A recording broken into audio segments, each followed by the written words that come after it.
Hi guys, welcome to another short video by Antiques Arena. My name is Walter O'Neill and here's another video of my car boot sale finds. Been an interesting day today. It's had its ups and downs. I've had a little rant on the dark side of car boot sales. However, I haven't let it get to me. I've bought some beautiful items. Now, this last week or so I've spoke to you about barley twist candlesticks. I originally purchased a pair that was solid, one single piece, and I said to you, they're okay, but the ones you want really are the open barley twists with the two pieces entwined. And lo and behold, this is the second pair I've had since making the video. These are beautiful pair, knock spots off the last pair. Got the original copper drip pans, everything. They're really beautiful pair of candlesticks. Got a lovely piece of Art Deco hand painted plate. And I've had some artwork. Now artwork is something I will buy. It's not as easy to sell as some things, but art is really good for markets and car boots because it takes no space. What you do, you buy yourself a folder. I'll show you a folder now in a minute. I got one around here somewhere, and you literally take them out of the frames, sell the frames on. You don't want the frames. Unless, of course, you've got an antique frame and an antique print or an antique watercolour or something, don't touch it. But majority of what you'll find on car boot sales are interesting pictures. Now, I'll take them out of the frames anyway because I can't ship the items if I sell them online in the frame. There's no way you're going to get a picture frame with the glass intact to the item. I've tried. Trust me, the glass breaks, scratches the picture, they want the money back. Now I take them out the frame, put the frames in the garage, I'll sell the frames on, roll them up in the tube, gone. If they want it framed, they can frame it themselves because I will not take the chance of the frame, the glass smashing and damaging the item. Anyway, got some really nice pieces of art today. It's come in from one stall in Gavilon, and of course I bought the Art Deco plate off some friends. Now I didn't pay a lot for it. If it pulls a good money, I'll probably give them a few more pound because I haven't come home. I've seen that they are better than I was actually thinking when I purchased it. So I'll play fair with those and I'll give them some more money. Always pays to be fair with people. If I don't have the mentality of mine now, what I get for is tough. Not with people I know anyway, certainly. They're good with me. I bought the plate off them today. I only give them £3 for the plate. And it's got potential of running right up into £100. If it does, I'll chuck them another 5 or 10. If it only goes for 10 or 20 quid, then fine, it doesn't matter. But believe it or not, I've done it in the past where I've gone back, I've seen the dealer and I've said, you know what, I've done alright on that, here's an extra £5, here's a drink, here's your breakfast, here's a tenner, sort of thing. I've had one piece that I bought in for a tenner, sold for £400, I give him another tenner, I said, I made a fortune on it, here's another tenner, it's double what you wanted, it's not fortunes, but you know what, he appreciated it enough to keep more stock for me the following time, so it does pay off. It's a bit of karma, guys. But I'll show you the plate now. It's a beautiful little plate, and I got some really nice paintings and pen and inks and a print. So I'll give you a little close-up of what we got. Really nice items, different to what I've been having lately, but the joys of car boot sales, you never know what you're going to get. I love the butterflies. I still get butterflies. I can sit in that car and I can see, it don't matter if it's 10 cars or 1,000 cars, God, I gotta get out there and have a look. That butterfly feeling in your belly of getting in there and rummaging through and see what they got. It's almost an addiction, guys, but you know what? What better way? What better way to spend a Sunday morning or a Saturday morning? Would want to be in bed, lying there like a vegetable. Get up and rummage in the cars. Love it, I do. Anyway, I'm going to give you a little close-up. Hope you enjoy. Okay guys, the first piece we're going to look at here, we have a pen and ink drawing. Now, it looks like some sort of Dutch scene. maybe Prague, I'm not sure. I'm going to have to do some research on the piece. It's actually quite a competent bit of pen and ink. It is signed and dated. If anybody knows the artist, I would appreciate their opinion and advice. It's dated 25, so I presume that's 1925, looking at the paper. Certainly not 1825. Now, I have had some old masters over my time that I've sold through Druitt Neat in Donington Priory, but this doesn't quite meet up to their quality, but it is still nevertheless a nice pen and ink. Nothing on the reverse.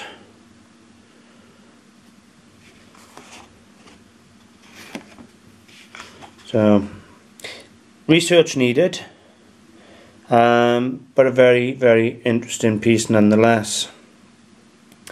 I'll find out exactly who made it, who drew it. Well, I hope I will anyway. Failing that, it'll just go out as an antique pen and ink, and it'll go in a portfolio folder, priced up, and it'll sit on my table until somebody takes a liking to it. But to be totally honest with you, framed up in the right setting, that's going to be spectacular. I'll move on then to my Art Deco plate that I purchased off my friends. What we have here, beautiful, beautiful plate.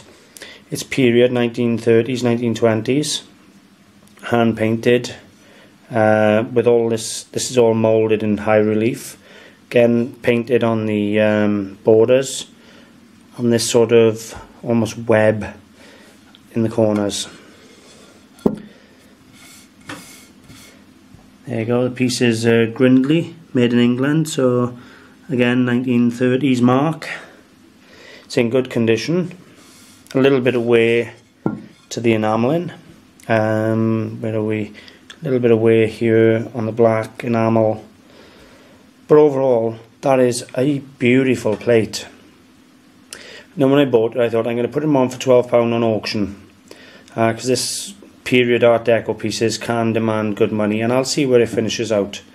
But to be honest with you, I had a look. It could end up going for £20 or it could end up going for £100. It's going to be interesting to see, and I may do a little video and post the results of this plate for you. We'll go from the plate there then to a beautiful pastel. It's an adaptation of Sleeping Beauty, is the only way I can put it. Obviously he's coming in here to give her a kiss, wake her up. This piece is unbelievably painted. Don't know who've done it. Quality is really, really superb. Lovely balance. Hell of a lot of detail. Obviously we're not dealing in top end registered Royal Academy art and things like that, but we are talking car boot sale, buying quality art at affordable price on a budget. And this is a really nice, albeit modern, but a nice pastel painting. Well, what more can I say? It's a lovely painting, a lot of work gone into it. Somebody's quite skilled. I'm going to examine it hopefully and find a signature somewhere, but it's not looking too hopeful. If anybody got any idea on who done that one, again, advice is always appreciated. Mixing it up, I'll show you the beautiful pair of candlesticks. There we have them. You can see the colour is beautiful. They got a stunning colour. They got the original copper pans, date around 1900, perfect condition, standing about 12-14 inches tall. This here is the open barley twist. You can see there's two pieces entwined. That is the dearest of the barley twist candlesticks. A solid piece of barley twist, you'll get them everywhere, and they go for £5, £10, £15 a pair. These can run anything up £40, £50, £60 a pair, no problem at all. Love them. Really nice pair of candlesticks. We'll move on then to, if I can ever get it out. We have a castle on a hill. It's a plate engraved. Don't know if it's a copper plate or a steel plate engraving. I'll have to have a good look at it. It's obviously a signed piece. More important than the artist will be the location, because that will help me to sell the item to the local area. The way to get good money for some of the art, if it's a landscape or if it's a castle or a building, is to take it back where the piece is. For example, if you got a picture of Cardiff Castle, you'd sell it in Cardiff, you wouldn't try and sell it in London. And so on for Tower of London or London Bridge, you'd take it to London to sell it, not in Cardiff. So if I can find out where the castle on the hill is, then obviously I can ship it off and sell it in that area. That's a good little tip for you. Now, this is on almost like a greaseproof paper. It's how you can tell it's a copper or steel plate engraving.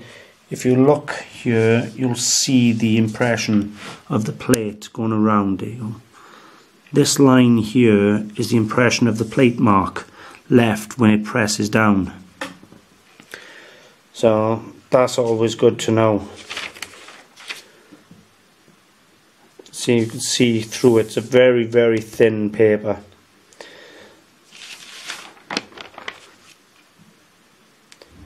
I don't think it's out of a book, so it would have been done and framed. Age wise, again, I'd say something like 1900ish. And we have the last piece I purchased today.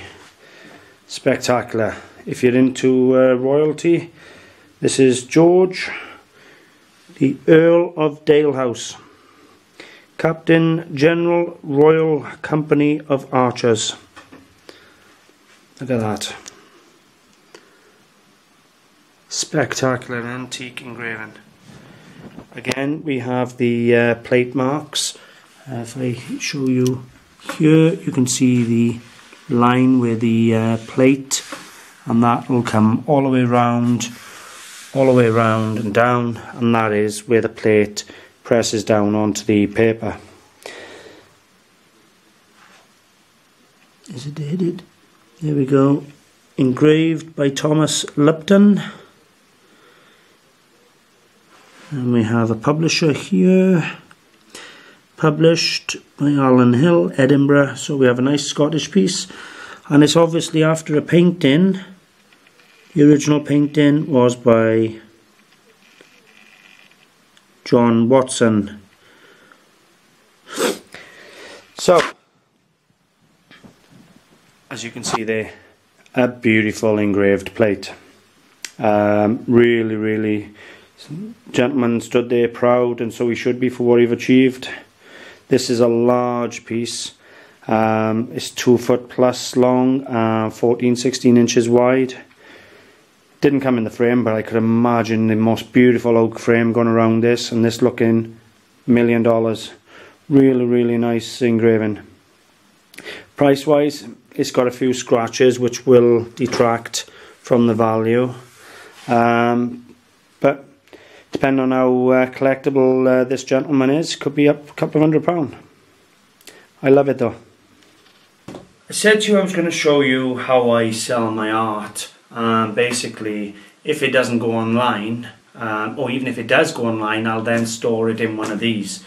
Now they come in a variety of sizes. I've got them here from that size all the way down to A4 size.